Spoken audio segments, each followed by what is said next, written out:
Hello everyone, welcome to this video session on forensic psychiatry. Forensic psychiatry is actually a very dry topic. Why? Because most of the terminologies which are explained here are what explained in detail in the psychiatry subject. But as far as the forensic medicine is concerned, we have to study some few important terminologies as well as the civil and criminal responsibilities of a sane and an insane person. Okay, fine. So, coming into forensic psychiatry, what do you mean by psychiatry, which deals with the study, diagnosis, and treatment of mental illness? So, forensic psychiatry deals with the application of the knowledge of psychiatry in administration of justice. So, mental illness or unsoundness of the mind means a disease of the mind or the personality in which there is a derangement of the mental or emotional process and impairment of behavioral control. Fine. So, what are the different important terms that are used in psychiatry? The one most important is called affect or the affect disorders, that is emotion, feeling or mood. Example, lability of mood, cyclothymia, flattening, incongruity and inappropriateness of the affect or affective disorder. Okay, that means the affective change is to a certain abnormal degree. For example, we have depression and mania.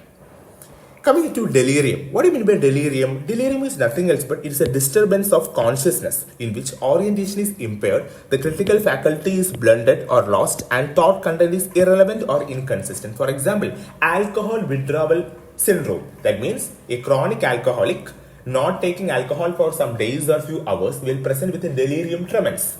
And in delirium, there will be impairment of orientation, the critical faculty will be blunted, the thought content will be irrelevant or inconsistent. They will talk irrelevantly. They won't be oriented to the time, place, or person. Fine? Okay. They may even present as delusion and hallucination. So, what are the difference between delusion and hallucination? Remember, delusion is a false belief in something which is not a fact. For example, delusion of grandeur or exaltation. He may be poor in reality, but he imagined himself to be very rich. Delusion of persecution, that means the person imagined that attempts are being made to poison him or to kill him by the nearest relatives, which is mainly seen in case of schizophrenia. And what do you mean by delusion of reference? That means the person believes that the people, things or events etc. refer to him in a special way. Delusion of influence, which occurs mainly in case of schizophrenia, that is delusion of infinity, that is doubtfulness or suspicions. Okay, and nihilistic delusion, that is the person declares that he does not exist or there is no world. Okay, fine. What is the medico-legal importance? Remember, delusion is never an isolated disorder. It is always associated with a lot of other psychiatric illness, and the most important risk factor or the most important risk of delusional disorders is suicide, and there may be a combination of murder and suicide also. What do you mean by erotomania? That means erotomania means it is a delusion in which the person believes that someone is deeply in love with him or her. Fine? Yes. What do you mean by hallucination? It is a false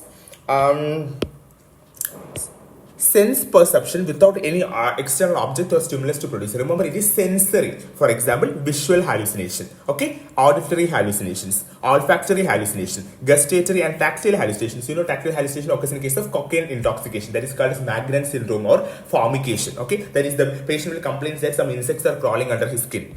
Or psychomotor hallucinations, then sexual hallucination. The person feels sexually satisfied from unfounded self-imaginative objects. Okay, fine. Remember, out of this, the most commonest organic disorders are the visual hallucinations and the auditory hallucinations. You know, they are the commonest in functional disorders. And remember, visual hallucinations is present in case of delirium tremens, that is an alcohol withdrawal syndromes. Of course, even auditory hallucinations are present mainly in case of temporal lobe diseases. Okay, temporal lobe diseases. Fine. What do you mean by illusion? It is a false interpretation by senses of an external object which has a real existence. For example, instead of a rod, the patient, of course the rod is there, but the patient will think that it is a snake. Fine? This is called as illusion. What do you mean by impulse? Impulse means what? It's a sudden and irresistible force which will compel the person to do some action without any motive or any thought. Okay, fine. For example, kleptomania, that is irresistible desire to steal articles. Pyromania, irresistible desire to set fire to things. Okay, then suicidal and homicidal impulses. Coming into obsession, That means repeated hand washing after touching a patient. This is actually a feature of obsession. That means a single idea, thought, or emotion is constantly entertained by a person, which he recognizes as irrational, but persists in spite of all efforts to drive it from his mind. That means he knows, okay, he is washing his hand multiple times, but still, because of the irresistible urge, what happened? He washes hand again and again and again, and he will have doubt. Oh, I'm not satisfied with my previous hand washing, so I have to wash again and again. So this is actually called as obsession. Remember, it is actually a disorder of a content of thought. Okay, fine. Once that is done, phobia. It is an excessive or irrational fear of a particular object or a situation. For example, acrophobia. Acrophobia means morbid fear of high places. Okay. Agoraphobia means fear of being in large open spaces. Claustrophobia means fear of staying in a closed spaces. Xenophobia means fear of strangers. Okay. I think last year one question has been asked from this. What do you mean by lucid interval? That means a period which occurs in insanity, during which all symptoms of insanity disappear completely. Or, in simple words, it is a period of consciousness between two periods of unconsciousness, which is most commonly seen in case of subdural hemorrhage or subarachnoid hemorrhage, or in case of extradural hemorrhage. In all those it will happen. It is also common in case of psychiatric disorders.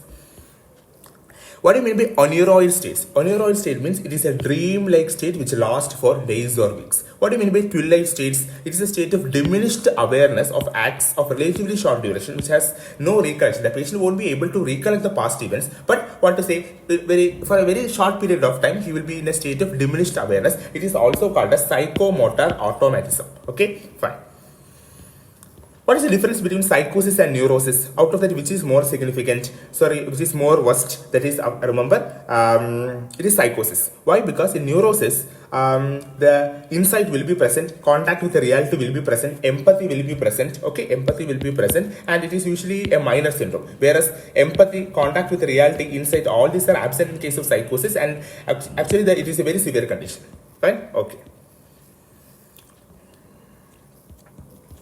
I am not going in detail about the psychosis and neurosis, which is not needed as far as forensic medicine is concerned.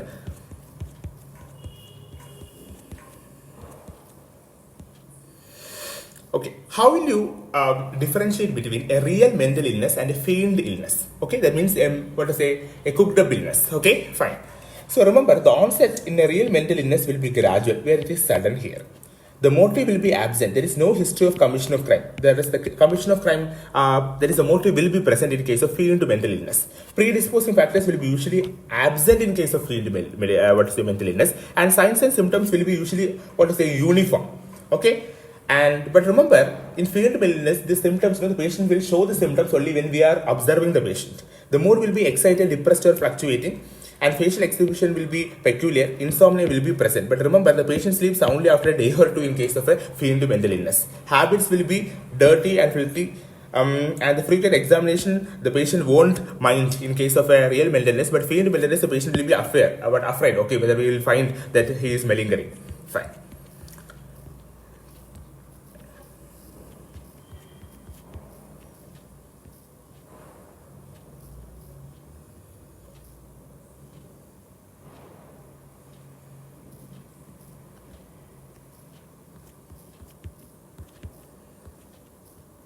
Okay. Coming into what are the civil responsibilities and criminal responsibilities of mentally ill persons. Number one is management of property and affairs of mentally ill person. Okay. In such a case, that is, since the mentally ill person cannot take a very firm decision, okay, because his soundness of mind is lost. In that case, the court will appoint a person to look after his property. In simple words, I am not going to read all the lines which is written here. Second thing, mental illness and contract.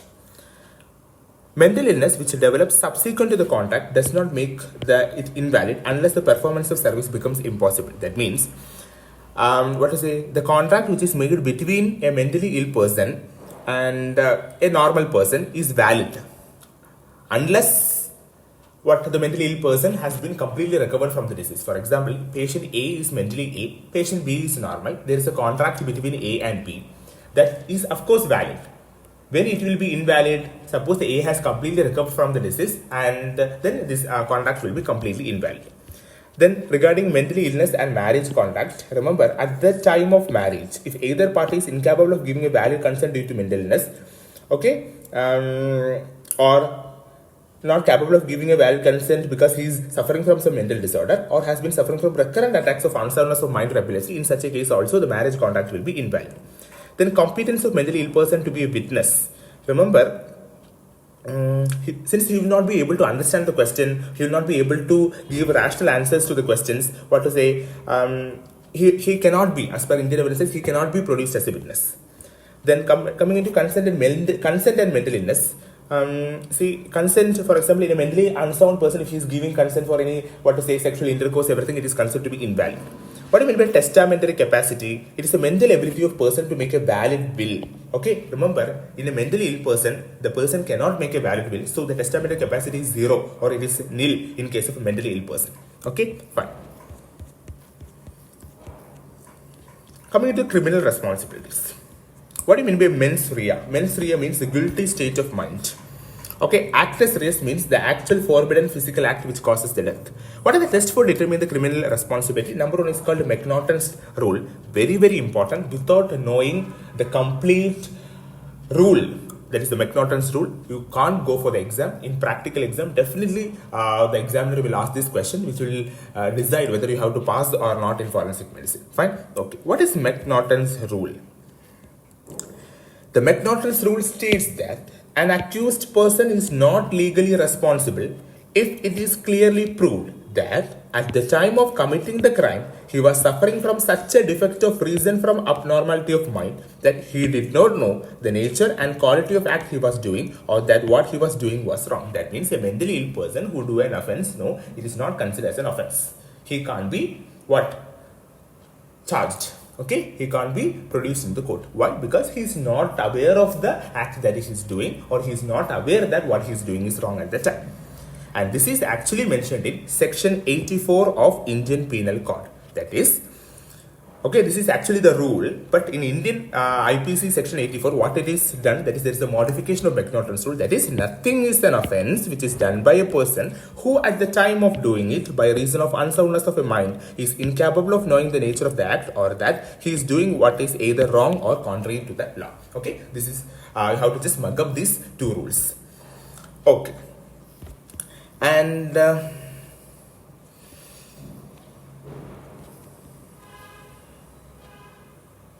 what are the examples? If due to a delusion, due to unsoundness of the mind, a person thinks that another man is attempting to kill and he kills that man in self-defense, he has no criminal responsibility. Okay, fine. Or if under the influence of a delusion, a person thinks that he is the state executioner and that he has to execute the victim as a part of job, he is exempt from the punishment. Simple words, that is it. At that time, because of the unsoundness of mind, whatever crime he is doing, it is not considered as an offense. Fine. Okay.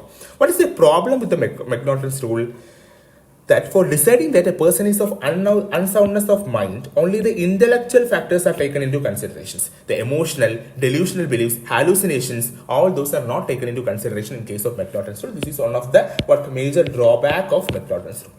What do you mean by Durham's rule? Durham's rule means an accused person is not criminally responsible if his unlawful act is the product of mental disease or mental defect. Remember Durham, D for mental disease, D for mental defect. If these two terms are there in the question, you can surely say it is Durham's rule. What do you mean by Karam's rule? Karam, C for C. That means an accused person is not criminally responsible if he do not have the capacity, to regulate his conduct. Conduct, C, it is Karam's rule. Okay, remember that. Because in MCQs, they will give a statement and they will ask you whether it is a McNaughton's or Durham's or Karam's rule. So we have to remember this. Fine. What do you mean by American Law Institute test? A person is not responsible for a criminal conduct if at the time of such conduct as a result of mental disease or defect, he lacks adequate capacity either to appreciate the criminality of his conduct or to adjust his conduct to the requirements of law. It is just almost a modification of the Karam's rule. Fine. What do you mean by automatism? See, automatism means it is a conduct that is performed by a person whose consciousness is impaired to such an extent that he is not fully aware of his actions. Okay, for example, epilepsy, concussion or cerebral disease, hypoglycemia, somnambulism. All these are the different causes of automatism. What do you mean by somnambulism? Walking during sleep, aimless wandering with incomplete arousal from sleep attended with acute anxiety. This is called somnambulism. What do you mean by somnolentia? That means it is also called as sleep drunkenness, and it is midway between sleep and waking. I have already told what do you mean by impulse, what do you mean by obsession, everything. What do you mean by hypnotism? This is a sleep-like condition produced by artificial means or by suggestion. I told you hypnotism is one of the way for truth detection. Very good. And coming into delirium, I have told you drunkenness. Okay, it is dealt in the chapter of toxicology. Okay, so in this chapter, the main points that you have to focus are the various terminologies, then McNaughton's rule, Durham's rule, Curran's rule, and American Law Institute test. You should know what are the civil and criminal responsibilities of a mentally insane person or an insane person or a mentally ill person. Okay, that is very, very important. Then you have to know what is real mental illness and feigned mental illness. And actually, you will get an essay question from forensic psychiatry. Okay, very frequently they are asking the essay question from forensic psychiatry. In that, the main question they will ask is the Mental Health Act. Okay, there is an updation of the Mental Health Act which I will be posting as a separate video. Mental Health Act. Okay, the recent Mental Health Act which has been passed in 2017. Okay, by the Central Cabinet. And there are a lot of modifications and amendments are there in the National Mental Health Act. Of course, the same thing you will study in case of the National Mental Health Programs in Community Medicine also. So you can refer from that also. And the main, the essay question they will ask is what is forensic psychiatry? What are the criminal and civil responsibilities of a mentally insane person? Okay, what do you mean by what a neurosis? What do you mean by psychosis? Difference between them, real mental illness and feigned mental illness. How do you differentiate between them on examination as well as by history? Then coming into what are the criminal responsibility, McNaughton's rule, then Durham's, Curran's. Okay, whenever whatever question relating to forensic psychiatry they ask, if you just try to all these things, you will be getting adequate marks. So with this, we have come to the end of this video on forensic psychiatry. Thank you.